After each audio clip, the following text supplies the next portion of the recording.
After cleaning మా ఇల్లు అనమాట. కిందంతా ఫైర్ వాళ్ళు, మున్సిపాలిటీ వాళ్ళు, శానిటరీ ఇన్స్పెక్టరు అందరూ వచ్చి మాకు హెల్ప్ చేసి మొత్తానికి వాళ్ళే చాలా మటుకు క్లీన్ చేశారు.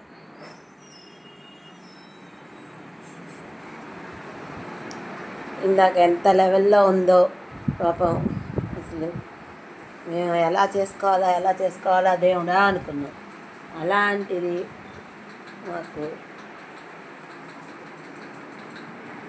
చంద్రబాబు నాయుడు గారు ఇందాక ఇలాంటి ఐడియా కూడా వేసి ఇళ్ళ వాళ్ళందరినీ కూడా, మునిగిపోయిన ఇళ్ళ వాళ్ళందరినీ కూడా ఆ ఇల్లు క్లీన్ చేసేలాగా